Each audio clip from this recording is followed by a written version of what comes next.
Dear students, আসসালামু আলাইকুম। আশা করি তোমরা সবাই ভালো আছো।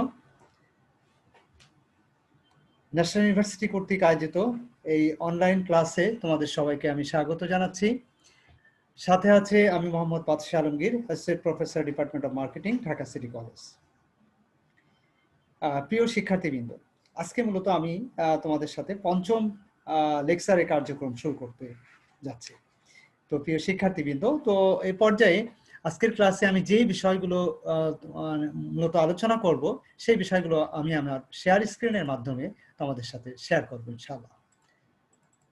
তো প্রিয় শিক্ষার্থীবৃন্দ, নিশ্চয় তোমরা দেখতে পাচ্ছ আমাদের আজকের আলোচনার যে স্লাইডগুলো সেগুলো তো শুরুতেই দেখো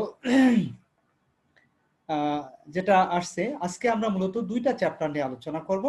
একটা হচ্ছে চ্যাপ্টার 2.8 এবং চ্যাপ্টার 2.9, অর্থাৎ কন্ট্রাক্ট অ্যাক্টের আন্ডারে দুইটা বিষয়। একটা হচ্ছে legality of object and consideration, আরেকটা হচ্ছে চ্যাপ্টার 2.9 হচ্ছে পারফরমেন্স অফ কন্ট্রাক্ট অর্থাৎ চুক্তি পালন।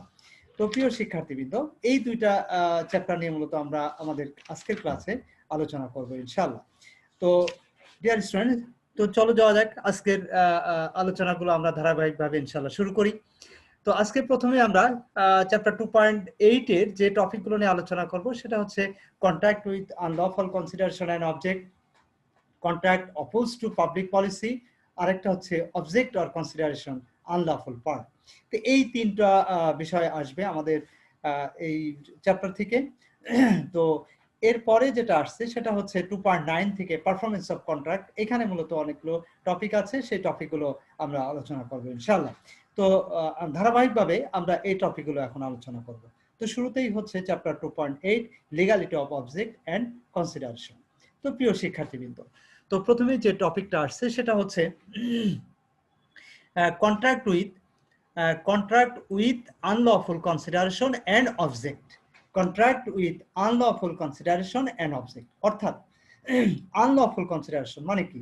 আনলফুল মানেই হচ্ছে অবৈধ প্রতিদান ও উদ্দেশ্য সম্বলিত চুক্তি। আনলফুল মানে হচ্ছে অবৈধ, যেটা লফুল না, আইনসম্মত না, এরকম প্রতিদান বা উদ্দেশ্য কি সেটা মূলত আমরা এখন জানবো আমাদের আলোচনার মাধ্যমে।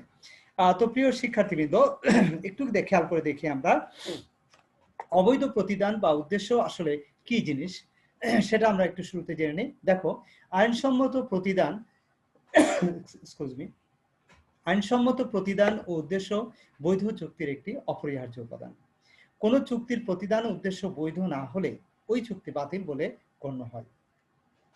চুক্তি আইনের 10 ধারায় যেটা বলা হয়েছে সেটা হচ্ছে যে যদি কোনো সম্মতির প্রতিদান উদ্দেশ্য আইনসম্মত হয়, চুক্তি সম্পাদনের যোগ্য পক্ষসমূহের স্বেচ্ছাসায় দ্বারা গঠিত হয় এবং ব্যক্তভাবে সেটা বাতিল বলে ঘোষিত না হয়, তখন তাকে আমরা বৈধ চুক্তি বলে গণ্য করব।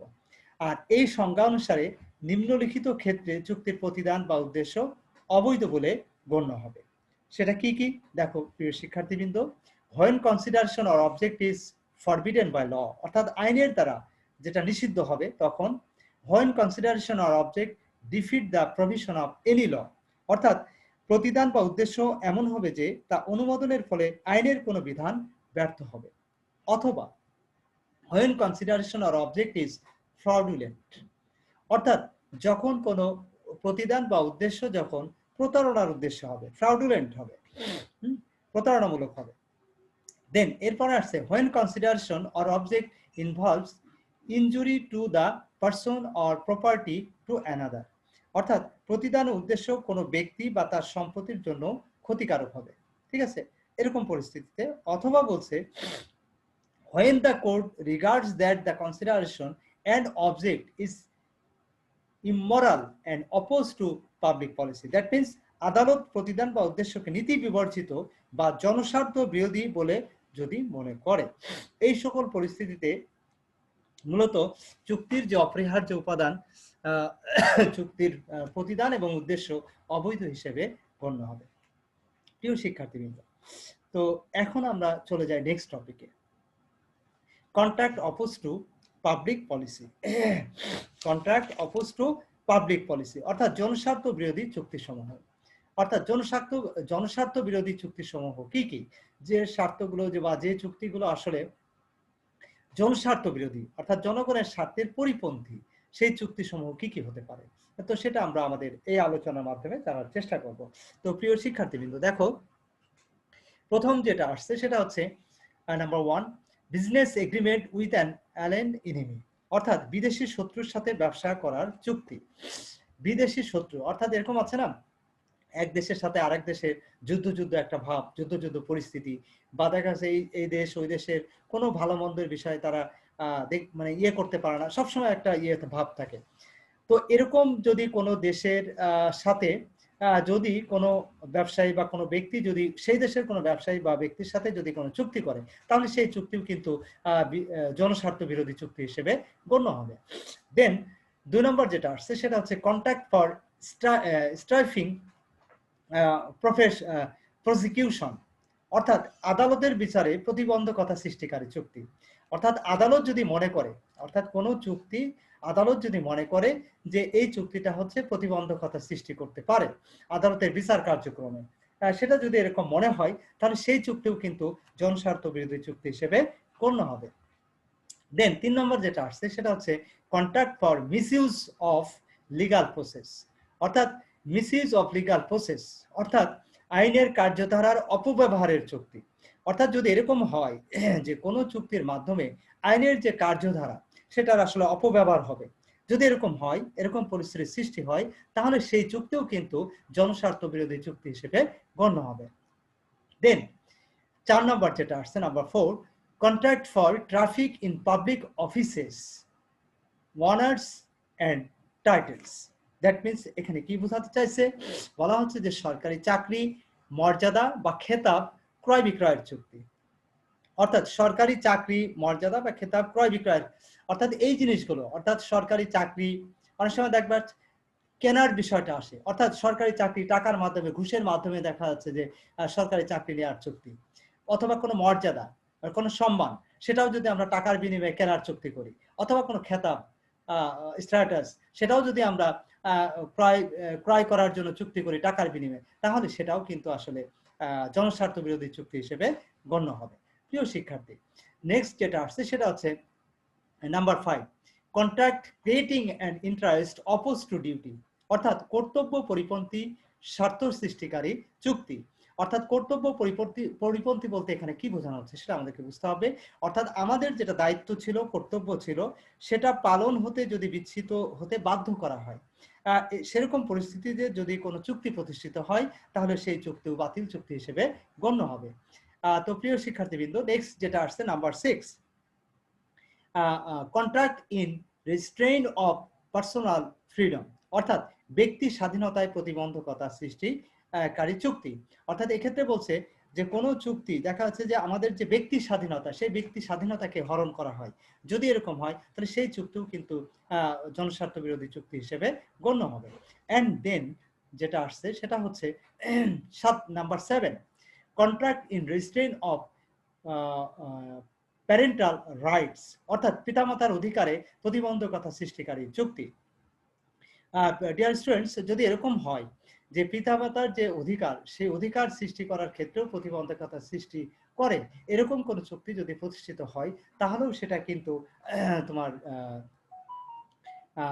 জনস্বার্থ বিরোধী চুক্তি হিসেবে গণ্য হবে। অ্যান্ড দেন যেটা আসছে সেটা হচ্ছে contract in restrain of marriage, অর্থাৎ বিবাহের ক্ষেত্রে প্রতিবন্ধকতা সৃষ্টিকারী। বিবাহের ক্ষেত্রে প্রতিবন্ধকতা মানে হচ্ছে দেখা গেল যে এক পক্ষের সাথে আরেক পক্ষের যে বিবাহ অনুষ্ঠিত হচ্ছে, তো কিন্তু সেই বিবাহ অনুষ্ঠান স্বাভাবিকভাবে হওয়ার ক্ষেত্রে প্রতিবন্ধকতা সৃষ্টি করবে, এরকম কোনো বিষয় নিয়ে যদি চুক্তি করা হয়, তাহলেও সেটা জনস্বার্থ বিরোধী চুক্তি হিসেবে গণ্য হবে। Number 9, contract in restrain of, বলছে তোমার ম্যারিটাল ডিউটিস, অর্থাৎ বৈবাহিক কর্তব্য সম্পাদনে প্রতিবন্ধকতা সৃষ্টিকারী চুক্তি। অর্থাৎ এক্ষেত্রে বলা হচ্ছে বৈবাহিক কর্তব্য সম্পাদন। বৈবাহিক কর্তব্য সম্পাদন কি, যে সাধারণত স্বামী স্ত্রী পরস্পরের মধ্যে স্বাভাবিক কিছু কর্তব্য থাকে, তো সেই কর্তব্য পালনের ক্ষেত্রে যদি প্রতিবন্ধকতা সৃষ্টি হয় কোনো চুক্তির মাধ্যমে, তাহলে সেই চুক্তি জনস্বার্থ বিরোধী চুক্তি হিসেবে গণ্য হবে। And then contract in registration of lawful profession and business, অর্থাৎ স্বাধীন পেশা বা ব্যবসায়ের প্রতিবন্ধকতা সৃষ্টিকারী চুক্তি। স্বাধীনভাবে কেউ কোনো প্রফেশনে কাজ করবে, কোনো ব্যবসা বাণিজ্য করবে, তো সেটা করার ক্ষেত্রেও যদি প্রতিবন্ধকতার সৃষ্টি হয় কোনো চুক্তির মাধ্যমে, তাহলেও সেটাকে আমরা জনস্বার্থ বিরোধী চুক্তি হিসেবে গণ্য করব। 11 নম্বর যেটা আসছে, কন্ট্রাক্ট ফর ম্যারেজ ব্রোকারেজ, অর্থাৎ এক্ষেত্রে যেটা বলা হচ্ছে যে বিবাহের দালালি সংক্রান্ত চুক্তি। অর্থাৎ দালালি বলতে কি বোঝানো হচ্ছে, অর্থাৎ এক্ষেত্রে বলা হচ্ছে যে ওই দেশ ইংল্যান্ডে, বিশেষ করে ইংল্যান্ডের একটা প্রথা আছে যে ইংল্যান্ডের আইনে বিবাহে দালালি সংক্রান্ত চুক্তি জনস্বার্থ বিরোধী চুক্তি হিসেবে গণ্য হয় বা এটা বাতিল বলে গণ্য হয়। এদেশে, ওই দেশে এটা মনে করা হয় যে ছেলে মেয়ের স্বাধীনভাবে পাত্রপাত্রী নির্বাচনের প্রতিবন্ধকতা সৃষ্টি করে। তবে আমাদের দেশে পিতামাতা কর্তৃক পাত্রপাত্রী নির্বাচনের রীতি প্রচলিত রয়েছে। ক্ষেত্র বিশেষে এই কাজে ঘটকও নিযুক্ত করা হয়। তবে এই ঘটকালের জন্য কোনো অর্থ দেওয়ার প্রতিশ্রুতি আইনের সাহায্যে সেটা বলবৎ হবে না। তো প্রিয় শিক্ষার্থীরা, এই জন্য এই ধরনের চুক্তি যদি হয় তাহলে সেটা তোমার জনস্বার্থ বিরোধী চুক্তি হিসেবে গণ্য হবে। কন্ট্রাক্ট ফর পেইড ডরি, অর্থাৎ যৌতুক প্রদানের চুক্তি। বাংলাদেশে যৌতুক প্রথা কিন্তু এখনো অনেক ক্ষেত্রে আমরা দেখতে পাই, অনেক জায়গাতে বিশেষ করে, কিন্তু এই ধরনের কোনো চুক্তি বা কন্ট্রাক্ট সেটা জনস্বার্থ বিরোধী চুক্তি হবে এবং বাংলাদেশের আইনে কিন্তু এটা দণ্ডনীয় অপরাধ হিসেবে গণ্য হয়। তো প্রিয় শিক্ষার্থীরা, এই চুক্তিগুলোই মূলত হচ্ছে জনস্বার্থ বিরোধী চুক্তি হিসেবে গণ্য হয়ে থাকে। প্রিয় শিক্ষার্থীরা, আমরা নেক্সট টপিকে চলে যাচ্ছি। Object or consideration unlawful in part, অর্থাৎ আংশিকভাবে অবৈধ উদ্দেশ্য বা প্রতিদান। অর্থাৎ যে ক্ষেত্রে সম্পূর্ণ উদ্দেশ্য বা প্রতিদান অবৈধ না, আংশিক অবৈধ বা প্রতিদান, তো সেই ক্ষেত্রে কি হবে দেখো, সেটা আমরা এখন জানবো। চুক্তি আইনের 24 সেকশনে যেটা এক্সপ্লেন করা হয়েছে সেটা হচ্ছে যে আংশিক প্রতিদান উদ্দেশ্য সম্পর্কে যেটা আইনের দুটি বিধান এখানে মূলত আলোচনা করা হয়েছে। সেটা হচ্ছে নাম্বার 1, যে ক্ষেত্রে কোনো চুক্তির উদ্দেশ্য একাধিক কিন্তু প্রতিদান মাত্র একটি, সেক্ষেত্রে যে কোনো একটি উদ্দেশ্য অবৈধ হলেই কিন্তু উক্ত চুক্তি অবৈধ বা বাতিল বলে গণ্য হবে। নাম্বার 2 যেটা বলা হচ্ছে, যে ক্ষেত্রে কোনো চুক্তির উদ্দেশ্য একটি কিন্তু প্রতিদান একাধিক, সেক্ষেত্রে যে কোনো একটি প্রতিদান অবৈধ হলেই উক্ত চুক্তি অবৈধ বা বাতিল হয়ে যাবে। তো প্রিয় শিক্ষার্থীরা, এই হচ্ছে আংশিক অবৈধ বা প্রতিদান যদি থাকে তাহলে সেক্ষেত্রে ওই চুক্তির পরিণাম কি হতে পারে। তবে কিছু এক্সেপশন আছে এক্ষেত্রে। হ্যাঁ, সেই ব্যতিক্রমগুলো কি, সেই ব্যতিক্রমগুলো মূলত আমাদের এই আলোচনার মাধ্যমে জানার চেষ্টা করব। এখানে ব্যতিক্রম কিন্তু দুইটা পরিস্থিতির ক্ষেত্রে আছে, সেটা কি সেটা আমরা জানবো। নাম্বার 1, চুক্তি আইনের 57 সেকশনে বলা হয়েছে যে ক্ষেত্রে কোনো অবৈধ কাজ বা অবৈধ কাজ করার জন্য সম্মতি প্রতিষ্ঠিত হয় এবং উক্ত সম্মতির বৈধ অংশকে অবৈধ অংশ থেকে পৃথক করা যায়, সেক্ষেত্রে ওই সম্মতির বৈধ অংশকে বৈধ এবং অবৈধ অংশকে বাতিল বলে গণ্য করা হয়। নাম্বার 2, চুক্তি আইনের 58 সেকশনে বলা হয়েছে যে ক্ষেত্রে কোনো সম্মতিতে বিকল্প প্রতিশ্রুতি বিদ্যমান থাকে এবং ওই প্রতিশ্রুতির একাংশ বৈধ এবং অন্য অংশ অবৈধ হিসেবে গণ্য হয়, সেক্ষেত্রে বৈধ অংশটি বৈধ এবং অবৈধ অংশটি বাতিল বলে গণ্য হবে। প্রিয় শিক্ষার্থীরা, ব্যতিক্রমটা তোমরা নিশ্চয় বুঝতে পারছো। তো এই হচ্ছে মূলত আমাদের চ্যাপ্টার 2.8 এর আলোচনা। এবার আমরা চ্যাপ্টার 2.9 এ চলে যাচ্ছি, পারফরমেন্স অফ কন্ট্রাক্ট। প্রিয় শিক্ষার্থীবৃন্দ, এই চ্যাপ্টারের প্রথম যে টপিকটা আসছে সেটা হচ্ছে what is mean by performance of contract, অর্থাৎ চুক্তি পালন বলতে কি বোঝায়। চুক্তি পালন বলতে আমরা যেটা বুঝি সেটা হচ্ছে, দেখো, চুক্তি পালন বলতে চুক্তিভুক্ত পক্ষগুলোর চুক্তি অনুযায়ী কার্য সম্পাদন করা বা করা হতে বিরত থাকা অথবা দায়িত্ব পালন করাকে বোঝায়। চুক্তিতে যে কোনো কার্য করা বা না করার প্রতিশ্রুতি দেওয়া হয়, সে কার্য করা বা না করার মাধ্যমেই চুক্তি পালিত হয়। চুক্তি পালনের পর পক্ষগুলোর কোনো দায় দায়িত্ব থাকে না। দেখো, একটু খেয়াল করো, এক্ষেত্রে যে বিষয়টা বলা হচ্ছে সেটা আবার ইংলিশে এখানে বলে দিচ্ছে। দেখো, সেকশন 37 কন্ট্রাক্ট অ্যাক্ট 1872 তে যেটা বলা হয়েছে, the parties two contract must either perform or offer to perform their respective promises unless such performance is dispensed with or excused under the provision of this act or of any other law। অর্থাৎ মূল যে বিষয়টা সেটা হচ্ছে চুক্তি পালন বলতে আমরা যে বিষয়টা বুঝবো সেটা হচ্ছে নির্দিষ্ট কোনো কাজ হয় করব অথবা করা থেকে বিরত থাকবো। অর্থাৎ চুক্তি অনুযায়ী, প্রতিশ্রুতি অনুযায়ী হয় কোনো কাজ করব অথবা করা থেকে বিরত থাকব। এর মাধ্যমে কিন্তু চুক্তিটি পালিত হয়েছে বলে গণ্য হবে। তো প্রিয় শিক্ষার্থীরা, তাহলে চুক্তি পালন বলতে কি বোঝায় সেটা নিশ্চয়ই তোমরা বুঝতে পারছো। এর পরের টপিকে আমরা চলে যাচ্ছি। এর পরের টপিকে যে বিষয়টা বলছে সেটা হচ্ছে তোমার the offer to perform contract, অর্থাৎ চুক্তি পালনের প্রস্তাব। প্রিয় শিক্ষার্থীবৃন্দ, চুক্তি আইনের সেকশন 38-এ যেটা বলা হয়েছে চুক্তি পালন সম্পর্কে, সেটা হচ্ছে সেখানে কিছু শর্তের কথা বলা হচ্ছে যে এই শর্তগুলো যদি পালিত হয় তাহলে সেটা আইনসম্মতভাবে চুক্তি পালিত হয়েছে বলে গণ্য হবে। যেমন number 1, the offer must be unconditional, অর্থাৎ চুক্তিটা অবশ্যই হতে হবে শর্তহীন।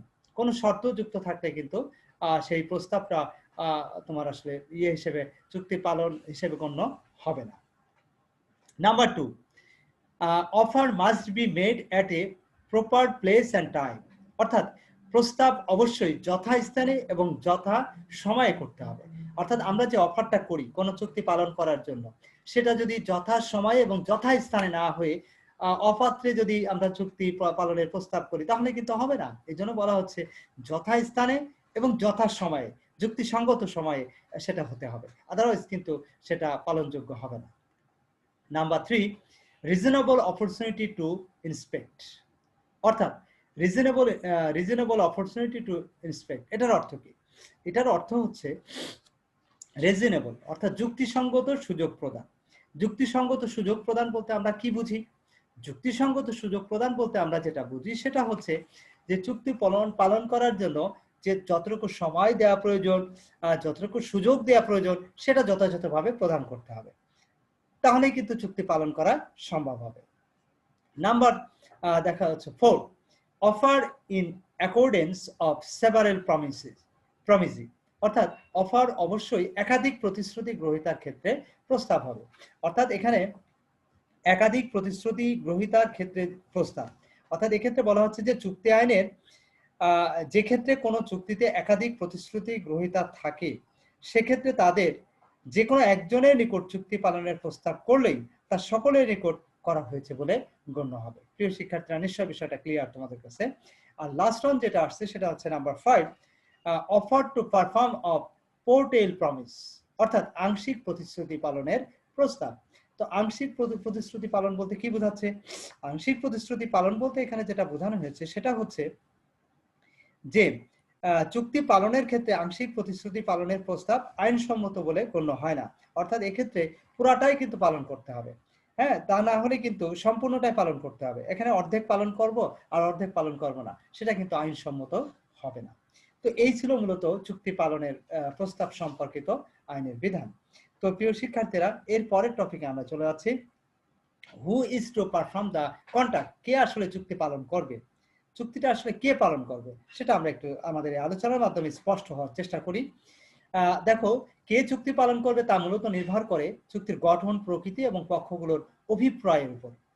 তো চুক্তি আইনের 40 থেকে 54 ধারায় এ সম্পর্কে যে সকল বিধান প্রদত্ত হয়েছে সেগুলো হচ্ছে number 1, performance by the promisor himself, অর্থাৎ প্রতিশ্রুতি দাতা কর্তৃক স্বয়ং চুক্তি পালন, অর্থাৎ যে ব্যক্তি চুক্তির প্রতিশ্রুতি দিচ্ছে চুক্তি পালন করার জন্য সে নিজেই চুক্তিটি পালন করতে পারবে, নাম্বার 1। নাম্বার 2 হচ্ছে পারফরমেন্স বাই এজেন্ট, অর্থাৎ প্রতিনিধির মাধ্যমেও কিন্তু চুক্তি পালন করা যাবে, অর্থাৎ যে ব্যক্তি, প্রধান ব্যক্তি, মুখ্য ব্যক্তি, তার হয়ে, তার রিপ্রেজেন্টেটিভ যিনি হয়ে কাজ করবেন তিনিও কিন্তু ওই চুক্তিটি পালন করতে পারবেন। Number 3, performance by the third party, তৃতীয় পক্ষ কর্তৃক চুক্তি পালন, অর্থাৎ তৃতীয় পক্ষ বলতে আমরা এখানে কি বোঝাচ্ছি সেটা একটু স্পষ্ট হওয়ার চেষ্টা করি।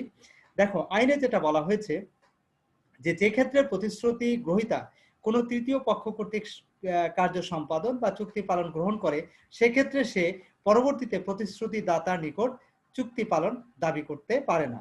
অর্থাৎ যে কোনো ক্ষেত্রে প্রতিশ্রুতি দাতা তৃতীয় কোনো পক্ষের দ্বারাও চুক্তি পালন করতে পারবে, এটাই হচ্ছে মূল বিষয়। এরপরে যেটা আসছে সেটা হচ্ছে number 4, performance of promise by the legal representative after the death of the promisor, অর্থাৎ প্রতিশ্রুতি দাতার মৃত্যুর পর আইনসম্মত প্রতিনিধি কর্তৃক চুক্তি পালন। অর্থাৎ প্রতিশ্রুতি দাতা যদি মারা যায়, মানে যে ব্যক্তি প্রতিশ্রুতি দিয়েছিল চুক্তি পালন করার জন্য, সেই ব্যক্তি যদি মারা যায়, তাহলে তার যারা উত্তরাধিকার থাকবে, আইনসম্মত যারা উত্তরাধিকারী হবে বা প্রতিনিধি যারা থাকবে, তারা অবশ্যই ওই প্রতিশ্রুতি দাতার যে ইয়েটা চুক্তিটি পালন করার যে বিধান আছে, যে বিষয় আছে, সেটা তারা যথাযথভাবে পালন করতে পারবে। এন্ড লাস্ট ওয়ান যেটা বলা হচ্ছে নাম্বার 5, সেটা হচ্ছে পারফরমেন্স অফ জয়েন্ট প্রমিস, অর্থাৎ যৌথ প্রতিশ্রুতি পালন। অর্থাৎ যৌথ প্রতিশ্রুতি পালনের ক্ষেত্রে কি বলা হচ্ছে দেখো, বলা হচ্ছে এখানে যে ক্ষেত্রে একাধিক ব্যক্তি যৌথভাবে কোনো প্রতিশ্রুতি প্রদান করে, সেক্ষেত্রে বিপরীত মর্মে কোনো শর্ত না থাকলে প্রতিশ্রুত সকল পক্ষই যৌথভাবে অথবা পৃথকভাবে ওই চুক্তি পালন ওই প্রতিশ্রুতি পালনে বাধ্য থাকবে। তো প্রিয় শিক্ষার্থীরা, এই ছিল মূলত কে চুক্তি পালন করতে পারবে তার যথাযথ আনসার। প্রিয় শিক্ষার্থীরা দেখো, একটু খেয়াল করে নেক্সট টপিকে আমরা যেটা শিখবো সেটা হচ্ছে devolution of joint rights and liabilities, অর্থাৎ যৌথ অধিকার বা দায় বর্তানো। অর্থাৎ অনেক ক্ষেত্রে আমরা যৌথভাবে জয়েন্ট ভাবে আমরা কি করি, কোনো চুক্তি বা প্রতিশ্রুতি বদ্ধ হই। তো সেরকম একটা পরিস্থিতিতে আসলে ওই চুক্তির পরিণাম কি হবে সে সম্পর্কে আমরা এই আলোচনার মাধ্যমে শিখব। এক্ষেত্রে বলা হচ্ছে দেখো, যে দুই বা ততোধিক ব্যক্তি যখন এক বা একাধিক ব্যক্তির সাথে যৌথভাবে কোনো প্রতিশ্রুতি প্রদান করে, তখন তাকে আমরা যৌথ প্রতিশ্রুতি বলি। এ সম্পর্কে চুক্তি আইনের 42 থেকে 45 ধারা সমূহে যে সকল বিধান প্রদত্ত হয়েছে সেগুলো হচ্ছে দেখো, number 1, performance of promise on joint liability. Performance of promise of joint liability, অর্থাৎ এক্ষেত্রে যৌথ দায়িত্বের ক্ষেত্রে প্রতিশ্রুতি পালন। এক্ষেত্রে আইনে কি বলা হচ্ছে সেটা আমরা একটু জানবো। দেখো প্রিয় শিক্ষার্থীবৃন্দ, এক্ষেত্রে যেটা বলা হচ্ছে যে ক্ষেত্রে কোনো চুক্তিতে দুই বা ততোধিক ব্যক্তি যৌথভাবে প্রতিশ্রুতি প্রদান করে, সেক্ষেত্রে চুক্তিতে বিপরীত মর্মে কোনো শর্ত না থাকলে তারা সকলেই তাদের জীবিত অবস্থায় ওই প্রতিশ্রুতি পালন করবে। কারো মৃত্যু হলে উক্ত মৃত্যু ব্যক্তির প্রতিনিধি বাকি জীবিত প্রতিশ্রুতি দাতাদের সাথে যৌথভাবে প্রতিশ্রুতি পালন করবে, এবং সর্বশেষ জীবিত ব্যক্তির মৃত্যুর পর তাদের সকলের প্রতিনিধিরা যৌথভাবে ওই চুক্তি পালন করতে পারবে। Number 2, performance of promise of joint promise, অর্থাৎ যৌথ অঙ্গীকারের ক্ষেত্রে প্রতিশ্রুতি পালন। যৌথ অঙ্গীকারের ক্ষেত্রে প্রতিশ্রুতি পালনের ক্ষেত্রে কি বলা হচ্ছে দেখো, এক্ষেত্রে বলা হচ্ছে যে একাধিক ব্যক্তি যৌথভাবে যদি কোনো প্রতিশ্রুতি প্রদান করে, সেক্ষেত্রে চুক্তিতে বিপরীত মর্মে কোনো বিধান উল্লেখ করা না থাকলে প্রতিশ্রুতি গ্রহীতা যৌথ প্রতিশ্রুতি দাতাদের যে কোনো এক বা একাধিক ব্যক্তিকে সম্পূর্ণ চুক্তি পালনে বাধ্য করতে পারবে। Number 3, performance of promise equally, অর্থাৎ সমভাবে প্রতিশ্রুতি পালন।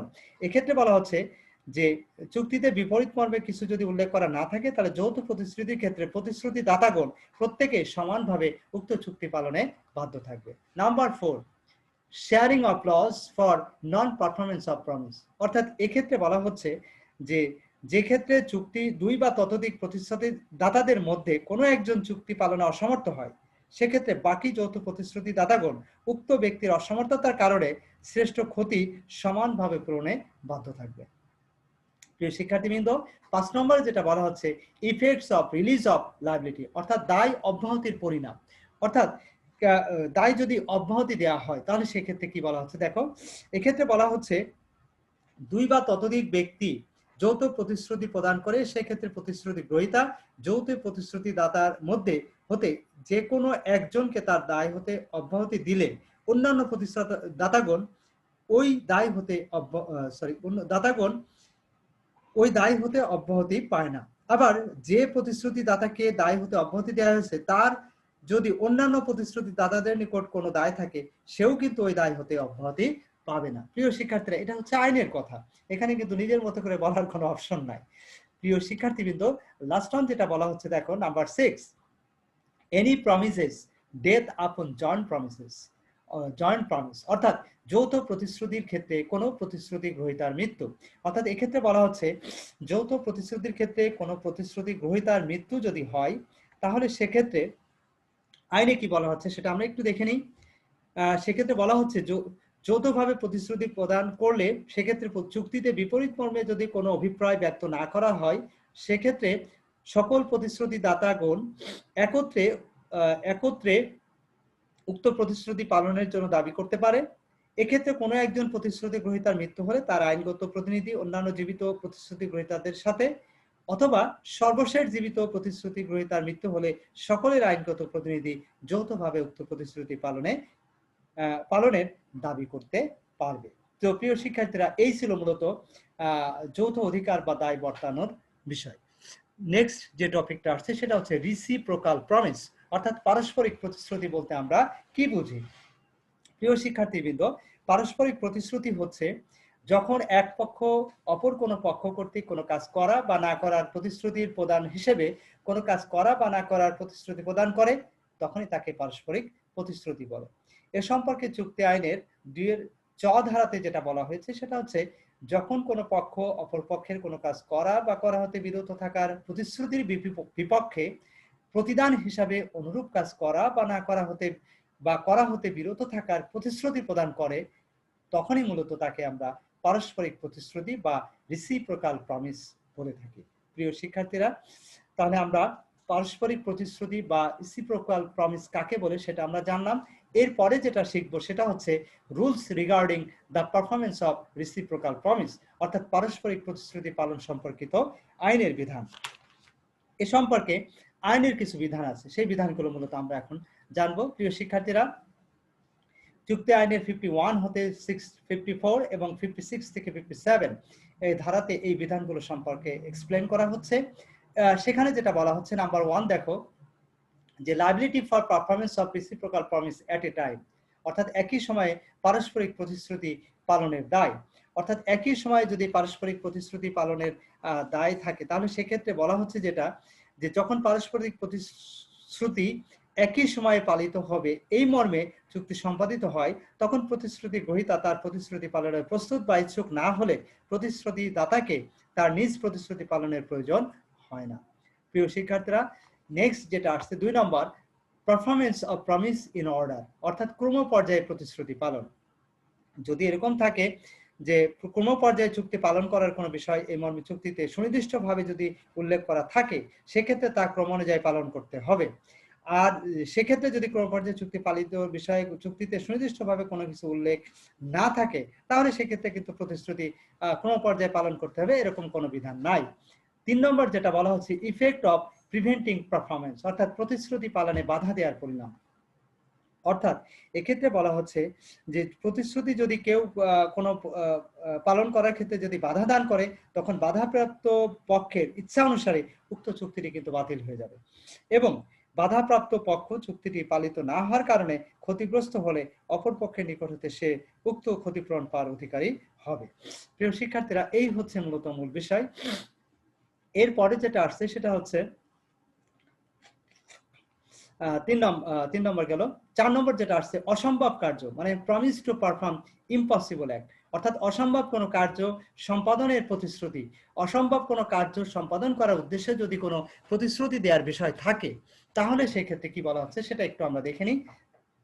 এক্ষেত্রে বলা হচ্ছে যে যখন পারস্পরিক প্রতিশ্রুতি দ্বারা সম্পাদিত চুক্তি এমন হয় যে এক পক্ষ কর্তৃক প্রতিশ্রুতি পালিত না হলে অপর পক্ষ প্রতিশ্রুতি পালন সম্ভব হয় না, তো এরকম পরিস্থিতিতে চুক্তি পালন দাবি করা যায় না। তবে প্রথম পক্ষ প্রতিশ্রুতি পালন না করলে অপর পক্ষের নিকট হতে প্রতিশ্রুতি পালন দাবি করা যাবে না। এক্ষেত্রে প্রথম পক্ষ কর্তৃক প্রতিশ্রুতি পালিত না হওয়ার দরুন অপর পক্ষের যে ক্ষতি হয়, ক্ষতিগ্রস্ত পক্ষকে সে ওই ক্ষতিপূরণ প্রদানে বাধ্য থাকবে। তো প্রিয় শিক্ষার্থীরা, এই ছিল মূলত 4 নম্বর। 5 নম্বর যেটা আসছে সেটা হচ্ছে effect of non performance by the first party, অর্থাৎ প্রথম পক্ষ কর্তৃক প্রতিশ্রুতি পালিত না হওয়ার পরিণাম। যদি এরকম হয় প্রিয় শিক্ষার্থীরা, প্রথম পক্ষ কোনো কারণে প্রতিশ্রুতি পালন করলো না, তাহলে সেক্ষেত্রে আইনে কি বলা হচ্ছে সেটা আমরা একটু দেখে নিই। এক্ষেত্রে বলা হচ্ছে যে কার্য সম্পাদন করা অসম্ভব সে কার্য সম্পাদনের প্রতিশ্রুতি বাতিল বলে গণ্য হবে।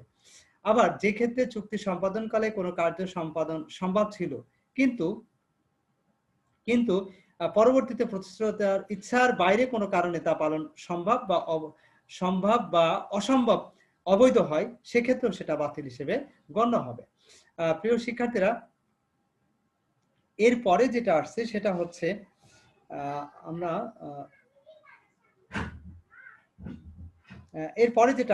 হচ্ছে লাস্ট যেটা number 6, promise to perform both legal and illegal act, অর্থাৎ লিগাল এবং ইলিগাল অ্যাক্ট অর্থাৎ বৈধ এবং অবৈধ উভয় কাজের প্রতিশ্রুতির ক্ষেত্রে কি হবে সেটা একটু দেখে নিই আমরা প্রিয় শিক্ষার্থীরা। এক্ষেত্রে আইনে যেটা বলা হয়েছে যে পারস্পরিক প্রতিশ্রুতির দ্বারা গঠিত চুক্তির ক্ষেত্রে চুক্তিভুক্ত উভয় পক্ষ প্রথমত কিছু আইনসম্মত কাজ করার জন্য এবং দ্বিতীয়ত কিছু পরিস্থিতিতে কিছু অবৈধ কাজ করার জন্য প্রতিশ্রুতি প্রদান করে। তখন প্রথমত প্রতিশ্রুতিটি একটি চুক্তি, দ্বিতীয় চুক্তিটি মূলত বাতিল চুক্তি হিসেবে গণ্য হবে। তো প্রিয় শিক্ষার্থীরা, এই ছিল মূলত পারস্পরিক প্রতিশ্রুতি পালন সম্পর্কিত নিয়মাবলী। প্রিয় শিক্ষার্থীবৃন্দ, এরপরে যেটা আসছে যে টপিকটা সেটা হচ্ছে the time and place of performance of contract. Time and place of performance of contract অর্থাৎ চুক্তি পালনের সময় এবং স্থান। সাধারণত চুক্তিভুক্ত পক্ষগুলো কর্তৃক চুক্তি পালনের সময় ও স্থান নির্ধারিত হয়ে থাকে। চুক্তি পালনের 46 থেকে 50 ধারাতে মূলত এই সম্পর্কে কিছু আইনের বিধান আছে, সেই আইনের বিধানগুলো মূলত আমরা এখন জানবো। প্রিয় শিক্ষার্থীরা দেখো, নাম্বার 1 যেটা বলা হচ্ছে time of performance without application, অর্থাৎ আবেদন ব্যতীত চুক্তি পালনের সময়। এক্সকিউজ মি, যেটা বলা হচ্ছে দেখো, আবেদন ব্যতীত চুক্তি পালনের সময় time of performance without application, অর্থাৎ উইদাউট অ্যাপ্লিকেশন আবেদন ব্যতীত চুক্তি পালনের সময়। আবেদন ছাড়া চুক্তি পালনের যে বিষয়টা সেক্ষেত্রে বলা হচ্ছে সেটা হচ্ছে যে ক্ষেত্রে প্রতিশ্রুতি দাতাকে চুক্তি অনুযায়ী প্রতিশ্রুতি গ্রহীতার কোনো আবেদন ব্যতীত চুক্তি পালন করতে হয় এবং চুক্তিতে প্রতিশ্রুতি পালনের কোনো নির্দিষ্ট সময় উল্লেখ না থাকে, সেক্ষেত্রে যুক্তিসঙ্গত সময়ের মধ্যে চুক্তি পালন করতে হবে। এটা হচ্ছে মূল বিষয়। এরপরে যেটা আসছে সেটা হচ্ছে where time and place is certain for performance, অর্থাৎ যে ক্ষেত্রে চুক্তি পালনের সময় এবং স্থান নির্দিষ্ট থাকে। প্রিয় শিক্ষার্থীরা, যদি চুক্তিতে এরকম থাকে যে চুক্তি পালনের সময় অর্থাৎ কখন কোন সময়ের মধ্যে চুক্তিটি পালন করতে হবে এবং কোথায় চুক্তিটি পালন করতে হবে সেটা যদি স্পেসিফিকলি বলা থাকে তাহলে অবশ্যই সেই অনুযায়ী সেটা করতে হবে, আদারওয়াইজ সেটা চুক্তি পালন হয়েছে বলে গণ্য হবে না। নেক্সট যেটা আসছে 3 number, application for performance of promise on a certain day, অর্থাৎ নির্দিষ্ট সময়ে প্রতিশ্রুতি পালনের জন্য আবেদন। এক্ষেত্রে আইনে যেটা বলা হয়েছে যে যখন প্রতিশ্রুতি পালনের কোনো নির্দিষ্ট করা হয়েছে এবং প্রতিশ্রুতি গ্রহীতার আবেদন ব্যতীত প্রতিশ্রুতি দাতা প্রতিশ্রুতি পালনে সম্মত হয়নি, তখন উপযুক্ত স্থানে বা স্বাভাবিক কার্য সময়ের মধ্যে প্রতিশ্রুতি পালনের জন্য আবেদন জানানো প্রতিশ্রুতি গ্রহীতার কর্তব্য হিসেবে গণ্য হবে। Number 4, application for fixation of reasonable place, অর্থাৎ যুক্তিসঙ্গত স্থান নির্বাচনের জন্য আবেদন।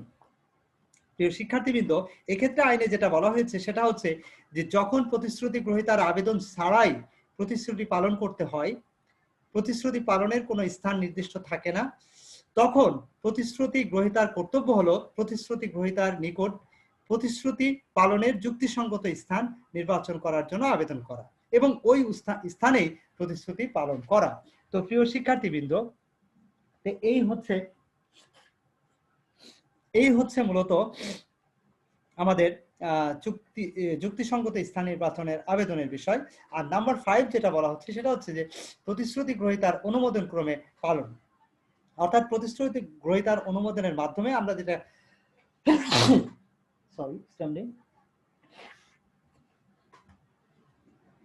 এক্ষেত্রে যেটা বলা হচ্ছে সেটা হচ্ছে চুক্তি আইনের 50 ধারাতে যেটা বলা হয়েছে, প্রতিশ্রুতি গ্রহীতার ব্যবস্থা ক্রমে বা অনুমোদন ক্রমে যে কোনো উপায়ে বা যে কোনো সময়ে প্রতিশ্রুতি পালন করা যেতে পারে।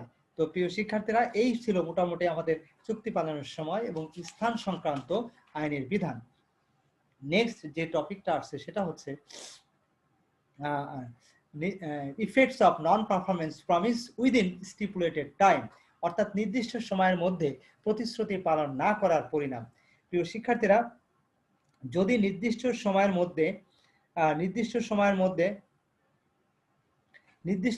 মধ্যে যদি চুক্তিটি পালিত না হয় তাহলে সেক্ষেত্রে কি হবে সে সংক্রান্ত আইনে কি বলা হচ্ছে সেটা মূলত আমরা আমাদের এই আলোচনার মাধ্যমে জানার চেষ্টা করব। প্রিয় শিক্ষার্থীবৃন্দ, একটু খেয়াল করে দেখো, নাম্বার 1 যেটা বলা হচ্ছে যে চুক্তি আইনের 55 ধারার প্রথম অনুচ্ছেদে বলা হয়েছে যে যখন চুক্তির কোনো পক্ষ নির্দিষ্ট সময় বা নির্দিষ্ট সময়ের পূর্বে কোনো বিশেষ কিছু করার প্রতিশ্রুতি প্রদান করে এবং উক্ত নির্দিষ্ট সময়ে বা নির্দিষ্ট সময়ের পূর্বে তা করতে ব্যর্থ হয়, তখন উক্ত চুক্তি বা এর অসম্পাদিত অংশ প্রতিশ্রুতি গ্রহীতার ইচ্ছা অনুসারে বাতিলযোগ্য হবে যদি পক্ষসমূহ চুক্তিতে সময়কে চুক্তির মূল উপাদান হিসেবে বিবেচনা করার অভিপ্রায় ব্যক্ত করে।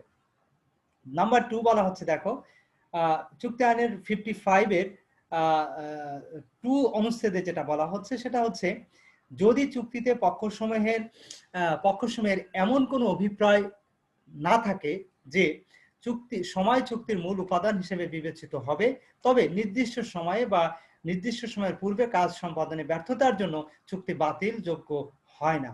কিন্তু উক্ত ব্যর্থতার দ্বারা প্রতিশ্রুতি গ্রহীতার কোনো ক্ষতি হলে তজ্জন্য সে প্রতিশ্রুতি দাতার নিকট হতে ক্ষতিপূরণ পাওয়ার অধিকারী হবে।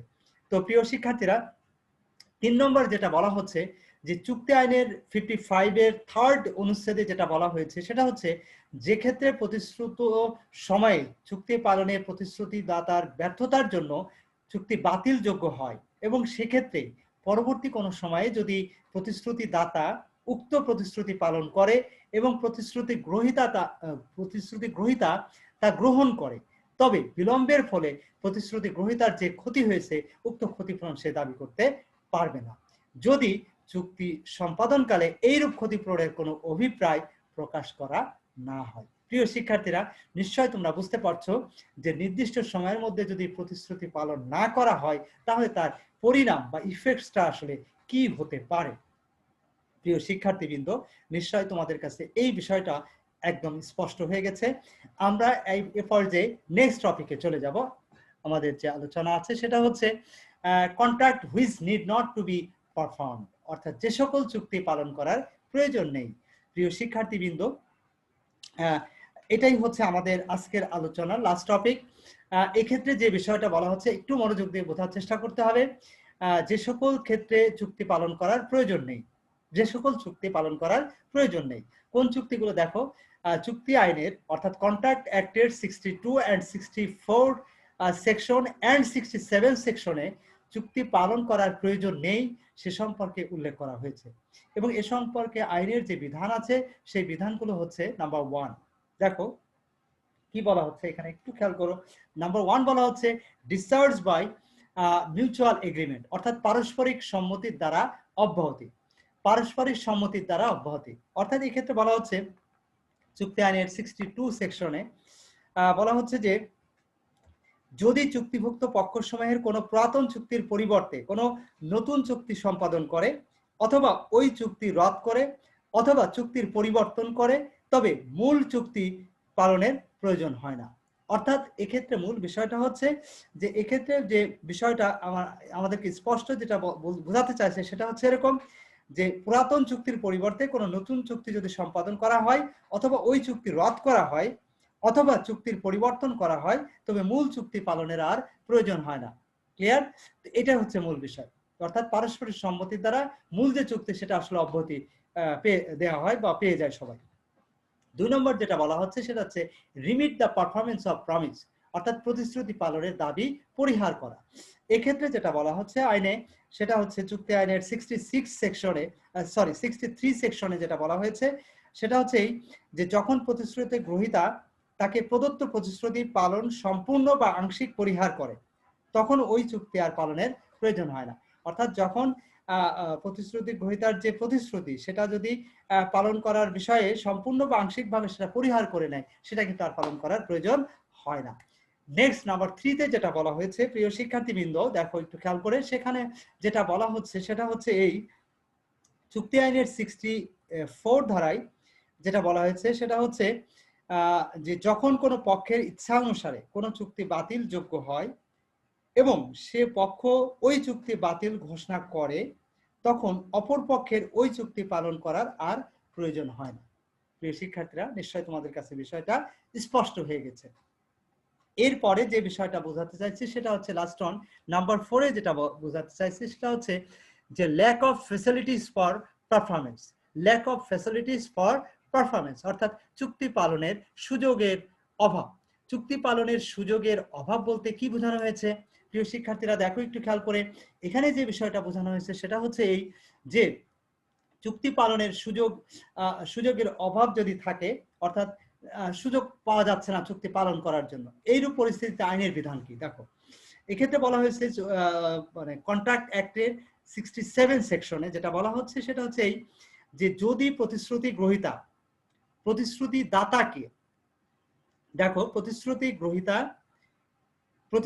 দাতাকে প্রতিশ্রুতি পালনের জন্য যুক্তিসঙ্গত সুযোগ সুবিধা না দেয় বা দিতে অবহেলা করে, তবে প্রতিশ্রুতি দাতা উক্ত সুযোগ সুবিধার অভাবে প্রতিশ্রুতি পালন হতে অব্যাহতি পাবে।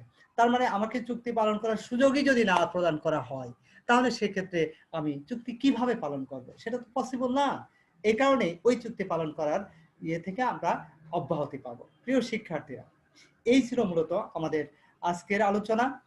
নিশ্চয় তোমরা আমাদের টোটাল আলোচনা মনোযোগ দিয়ে শুনেছো এবং তোমরা সেটা বুঝতে পেরেছো। প্রিয় শিক্ষার্থীরা, বুকস অফ রেফারেন্স গুলো আমি দিয়েছি। এরপরে যেটা মূল বিষয় সেটা হচ্ছে যে নিশ্চয় তোমরা বুঝতে পারছো আমাদের আজকের আলোচনার যে বিষয়গুলো ছিল সেটা মনোযোগ দিয়ে তোমরা শুনেছো এবং বিষয়গুলো তোমাদের কাছে স্পষ্ট হয়েছে। এরপরও যদি কোনো কোয়েরি থাকে বা কোনো কোশ্চেন থাকে, তোমরা কন্ট্যাক্ট করো, যোগাযোগ করো। আমরা চেষ্টা করবো আমাদের সাধ্যমতো এই বিষয়গুলো তোমাদেরকে স্পষ্ট করার। তো প্রিয় শিক্ষার্থীরা, আমরা পরবর্তী ক্লাসে চলে যাব। সে পর্যন্ত সবাই সুস্থ থাকবে, ভালো থাকবে। আবার দেখা হবে ইনশাল্লাহ। Thank you very much. Stay with me.